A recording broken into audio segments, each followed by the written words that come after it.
mga tenga nyo ha. Tenga muna para pakinggan ang tungkol sa salita ng Diyos. Okay po?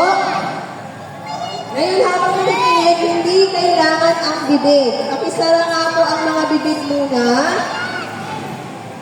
Everybody zip your mouth. Ano po?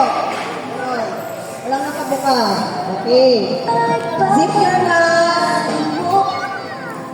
Yan. Ako lang yung bubuka yung bibig.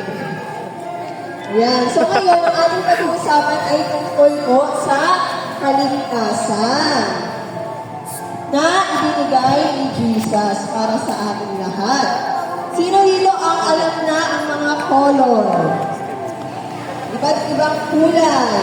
Anong favorite color mo? Okay. Ikaw?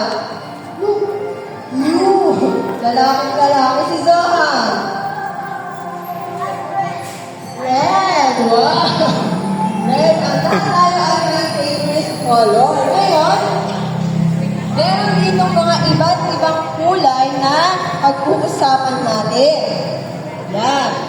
At lahat ng kulay na to ay merong kahulugan tungkol sa pagligtas sa atin ng Diyos. Handa na ba tayo malaman kung ano mga kahulugan ng kulay na to? Isang malakas na ako nga. Bago tayo punta sa silent part, dito muna tayo sa importante part ng ating activity sa hapon ito. Anong kulay ang nakikita nyo? Ano po? Yellow or golden yellow. Ang golden yellow ay nagsisimbolo po ito ng langit o kalangitan. Sabi na ako, langit. Yan, langit kung saan nakatira ang ating Diyos. Ang Diyos na siyang hari ng mga hari. At siya ang Diyos na makapangyarihan. Naniniwala tayo doon? Ang Diyos ay makapangyarihan, Ama. Nagbigay ng angel, ang Diyos. Siya ang Diyos na makapangyarihan. At higit sa lahat, ang Diyos na nakatira sa langit, tayo ay mahal na mahal niya. Naniniwala tayo na mahal kayo ng Diyos? Lahat tayo, bata, matanda, may ngipin o wala, maputi o brown, lahat tayo ay mahal ng Diyos. Tama po ba? Yun ang simbolo ng kulay yellow. Ano nga po yung simbolo ng yellow? Langit. Mamaya, makinig mabuti na, mamaya may exam. Charot. Ang hindi makasagot, hindi pwede maglaro. At hindi mabibigyan ng pagkain. Tama po ba, teacher? Tama. Magutom kayo. Yellow ha, simbolo siya ng langit. Ngayon, mahal tayo ng Diyos. Mahal na mahal tayo. Pero, merong isang dahilan kung bakit tayo mahiwalay sa ating Diyos. Ano kaya yun? Malalaman natin sa susunod na kulay. Anong kulay ito? Black. Kapag nakita nyo ang color black, ano ang naiisip nyo? Ha? Madilim. Tama. Ano pa? Masaya ba ang kulay black? Hindi. Malungkot, diba? Simbolo rin siya ng kalungkutan. At higit sa lahat, ang kulay black ay simbolo ng ating kasalanan. Yan. Diba? Pag tayo ay nakakagawa ng kasalanan, malungkot tayo. Sino dito nakagawa ng kasalanan na masaya siya? Wala. Diba? Kaya nasisimbolo siya na kasalanan. Amen. Ang kasalanan ang siya nagpahiwalay sa atin sa Diyos. Kung nagpagawa tayo ng kasalanan, nalayo tayo sa Panginoon. Ano ba ang mga halimbawa ng isang kasalanan?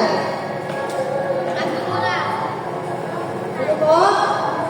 Pagmumura. Yan, tama. Magaling. Ang Rizal, pagmumura. Ano ba? Dito.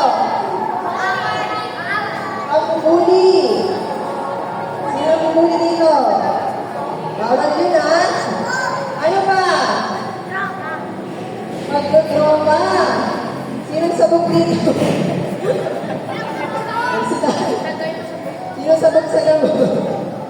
Ayan, ano pa? Pagbibisyo, katulad ng paglalasing, pagsisigarilyo, pagsisikal, lahat ng yan ay uri ng kasalanan. Yun ang nalungkat kapag tayo nalayo sa ating Diyos. Pero, may good news. Gusto nyo malaman? Rosa. Ayan. Ang good news, ang magandang balita ay makikita sa susunod na kulay. Anong kulay ito? Red. Ayan. Ang red ay nagsisimbolo ng dugo ng ating Panginoong Jesucristo. Kasi siya ay dahil sobrang pagmamahal niya sa atin, kahit na tayo ay hindi makasalanan na mahal tayo ng Diyos. Kaya ang ginawa ng Diyos ay pinadala niya si Jesus Christ dito sa mundo para siya ang karusahan sa ating mga kasalanan. Ayan. Kaya ito ang simbolo ng kulay red ay ang dugo ng ating Panginoong Jesucristo, ang pagmamahal niya sa amin. Pag-ibig niya.